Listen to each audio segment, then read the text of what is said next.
Welcome back. We're here with Tom from TC Acrylics in downtown Toledo. Tom, thank you for coming on the podcast today. Yeah, thanks for having me. Of course, I'm very excited to dive into your art, just your process and your entire story. So I'm excited to dive into it. Yeah, Sure. absolutely. I started doing the pour painting. That's what you see behind you is pour painting. I've been doing that for about 5 years now, and I've been teaching the classes now for about 3 years. I teach at several places around town, including here at Wicked Pallet Studio, and the process with this form of art, it's non-traditional art, so there's no paintbrushes involved. You use random household objects to help create the art, and you use pouring mediums to thin out the acrylic paints and things like that to make it more fluid to move around the canvas better. And you just kind of touched on it briefly, but can you talk about what is acrylic art? Yeah, acrylic pour painting is just taking acrylic paint in a pouring medium and water and thinning out the acrylic paint so it becomes fluid so you can manipulate it different ways. Like a lot of these you see here are made with like a hair dryer or toothpicks and paper towels and strainers and things like that. So it's very non-traditional art, and it gives you that freedom to not have to be perfect when creating art. Yes. Which I feel like a lot of artists Oh, or just creatives struggle with in general. very much so. Like most people are like, I'm not artistic at all. And I was like, well, you don't really have to be. Like everything that you create is going to be super cool. Yeah. And every class that I've taught, everybody is always so amazed by what they create. And why did you decide to specialize in this art style? Honestly, I had just started it during the pandemic just for something to do. And I started posting my work on my Facebook page, and um, people started liking it and people started buying it. And I was like, I'm not sure what's going on with this right now, but we just kind of ran with it. And here we are 5 years later. So, And did you do art before you got into it in so 2020? I've always been artistic, but I never actually fully engulfed myself into an art craft. Um, and now that's pretty much all I do. Everything I do is art related, artist related.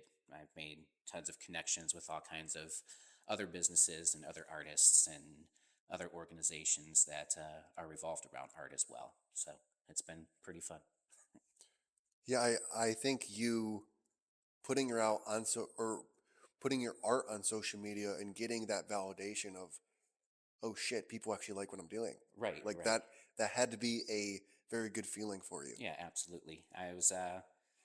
It all just kind of happened fast, and we just kept rolling with it. And businesses change, and so I've changed a lot over the last a couple of years. So You talked about your acrylic art and the process of it.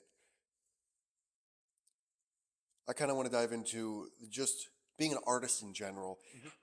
How do you overcome creative blocks? Honestly, I surround myself with creative people all the time.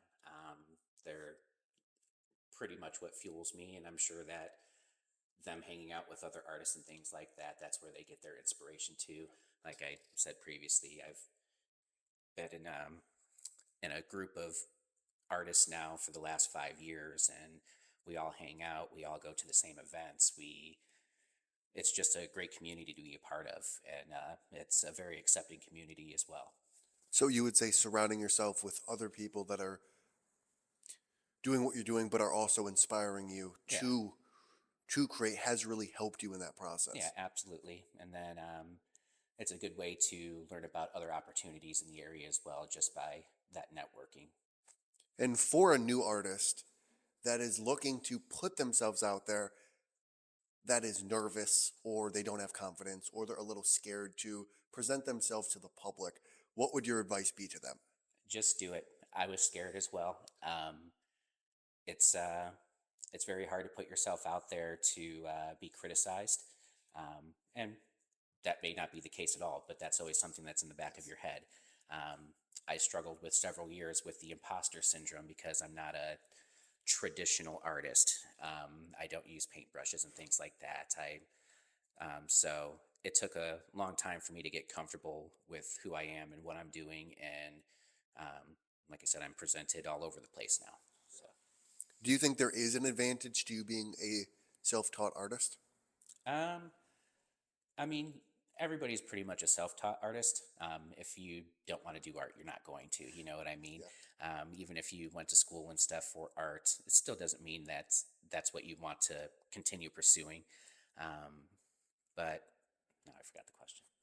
Do you think there's an advantage to being self-taught? Oh, so no, I don't think there's an advantage to being self-taught. It's just how you run with it. Just keep putting yourself out there, and things happen. No, for sure. I think that's probably the number one thing is taking action Yeah, and absolutely. not being nervous of people's opinions, people's feedback, and being confident even when you don't have the feeling of being confident. Right, right. Yeah, that imposter syndrome strong. I feel like just in the entrepreneur field, because we're all continuously doing new things, putting ourselves in new situations, I feel like that's a common struggle for all of us is, am I supposed to be here? Right, right, absolutely. What role do you think art plays in society? Um, Everything you do is surrounded by art. Music, movies, everything that you touch has art to it. Even reading a book, literary arts. So, um, my friend Taylor makes candles, and she said that's not an art. And I told her I looked it up and found that Chandler is the technical term for a wax artist or a candle artist. So I told her to quit downplaying her art as well. So everything we do, everything we touch, everything we see is all surrounded by art. And without art, I think it'd be a sad world. Yeah.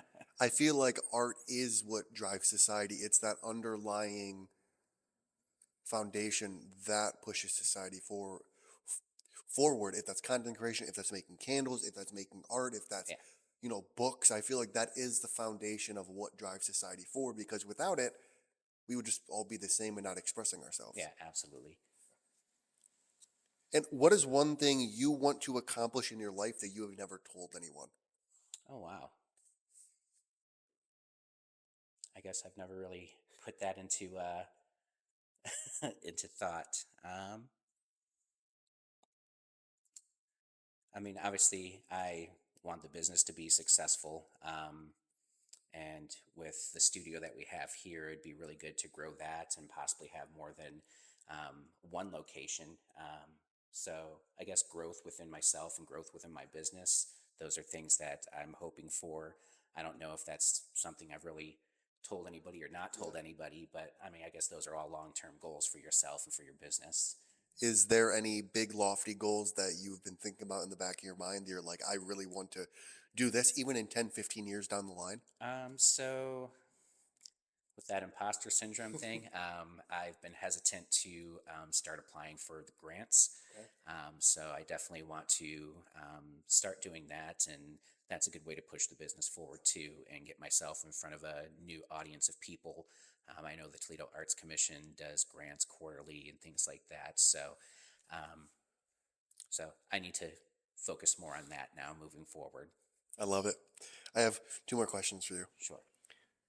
If you could have dinner with two people, one person from the past and one person from the present, who would it be and why? Okay. So one person from the past.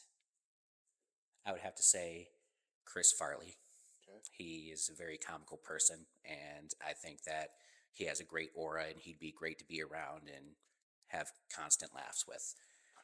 And for the present, um, let's see. Who would I want to have dinner with? I don't know. First person that comes to mind? I don't know. There's just so many people running through my head. um, so I guess a person that is from the present that I would have dinner with, I would say, would be, I don't know. No, no one. What about like a current artist? Is there any artist like that you Oh, really want to sit down with? I think it'd be cool to meet Chu Hilly. I believe that's how you say his name Okay. is. He's a well-known glass artist and has installations all over the world. I think it'd be really cool to sit down with him and see what his process is. I guess. Yeah. I love it. I have one more question for you. Why did you decide to partner with us and offer the discounts? Um, so networking, obviously. Um, if nobody knows about you, nobody knows about you. Yeah. And when you network with a business like yours, and I've already seen the impact from other small businesses who have worked with you as well. And I've seen you shout them out as well. So, and that's just in the last, what, 2 or 3 weeks that I've met you, I think. Yeah. Yeah. So that's one of the big reasons is the networking and the community, and you can't grow without help. So doing it all yourself gets tiring. It it does for sure. That was the main reason is let's just build this awesome community of business owners doing cool stuff. So Yeah. we appreciate the kind words from you as well. Um, those are the questions I have for you. Okay. How can people find you? And what is one thing you want to leave people with? So you can find me at tcacrylics.com. I also teach classes here at Wicked Pallet Studio, which I co-own with Callisto Terra. I teach classes at Copper Moon Studio, Findlay Artist League, and Toledo Artist Club monthly. So I'm all over the place. And then what was What do you want to leave people with? oh, and just don't be afraid to jump into something. If you're scared, just do it once or twice. It's not going to hurt you.